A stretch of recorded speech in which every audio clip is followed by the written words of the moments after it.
আপনার ফোন থেকে কি অটোমেটিক চার্জ চলে যায় কিংবা দ্রুত চার্জ শেষ হয়ে যায়?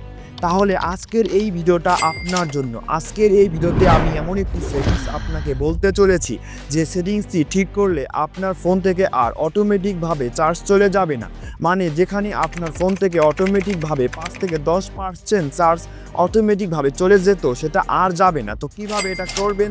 তো এটা করার জন্য আপনার ফোনের সেটিংস অপশনে চলে যেতে হবে।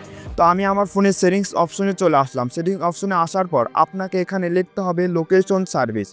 আপনার ফোনটা যে কোম্পানিরই হোক না কেন ঠিক একই নামে এই সেটিংসটা থাকবে। তো আমি এখানে লেখার সাথে সাথে দেখুন এখানে কিন্তু চলে এসেছে লোকেশন সার্ভিস। তো আমি এখানে লোকেশন সার্ভিসটা ফুললি লিখতেছি। দেখুন লোকেশন সার্ভিস লেখার সাথে কিন্তু এখানে লোকেশন সার্ভিস নামে একটা অপশন চলে আসছে। তো এখানে আমি ক্লিক করলাম। লোকেশন সার্ভিসে ক্লিক করার পর এখানে দেখতে পাচ্ছেন এখানে মাঝ বরাবর লেখা আছে ওয়াইফাই অ্যান্ড ব্লুটুথ স্ক্যানিং নামে দুটি অপশন রয়েছে। তো এই দুটি অপশনে আপনাকে ক্লিক করতে হবে। তো আমি এখানে ওয়াইফাই অ্যান্ড ব্লুটুথ স্ক্যানিং নামে দুইটা অপশনে ক্লিক করার সাথে সাথে এখানে দেখুন আমার ফোনে কিন্তু ওয়াইফাই স্ক্যানিং এবং ব্লুটুথ স্ক্যানিং নামে দুটি অপশন অফ করা আছে।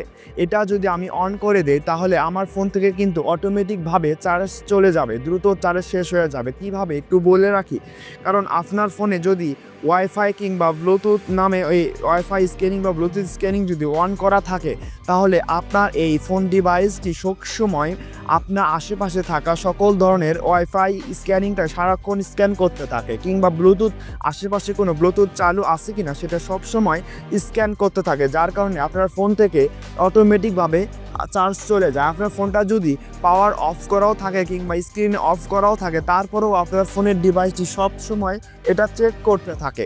তাই আপনাকে এটা অবশ্যই অফ করে দিতে হবে। আমি আমার ফোনে ওয়াইফাই স্ক্যানিং এবং ব্লুটুথ স্ক্যানিংটাকে অফ করে রেখেছি।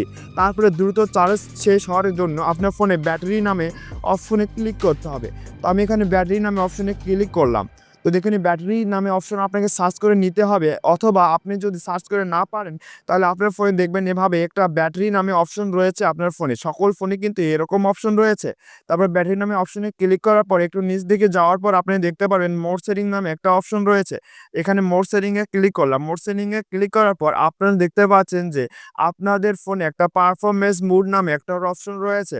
আপনাদের ফোনে যদি পারফরমেন্স মোড অপশন না খুঁজে পান তাহলে কিভাবে বের করবেন সেটা একটু পরে বলছি।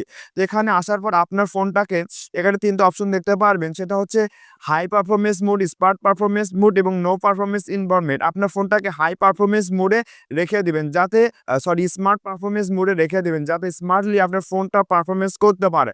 যদি আপনার ফোনে পারফরমেন্স মোড যদি না খুঁজতে পারেন তাহলে আপনার ফোনের সেটিংয়ে আসার পর এখানে পারফরমেন্স মোড লিখে সার্চ করবেন, তাহলে আপনার ফোন থেকে কিন্তু পারফরমেন্স মোড অপশনটি খুঁজে বের হবে। তো আমি এখানে যদি পারফরমেন্স মোড লিখে সার্চ করি আর দেখুন এখানে কিন্তু আমার ফোনে পারফরমেন্স মোড নামে অপশনটি চলে আসছে। ঠিক এভাবে খুঁজে বের করে নিবেন। যদি এগুলো সেটিংস ঠিক করার পরেও যদি আপনার ফোনে চার্জ অটোমেটিকভাবে চলে যেতে থাকে কিংবা চার্জ দ্রুত শেষ হতে থাকে তাহলে বুঝবেন আপনার ফোনটির সেটিংসগত সমস্যা নাই, আপনার ফোনের ব্যাটারি ডাউন হয়ে গেছে। আপনার ফোনটা অতি শীঘ্রই কাস্টমার কেয়ার অথবা ব্যাটারি চেঞ্জ করে নিতে হবে। আশা করি বুঝতে পেরেছেন। ভালো লাগলে কমেন্ট, লাইক করবেন। ধন্যবাদ। আসসালামু আলাইকুম।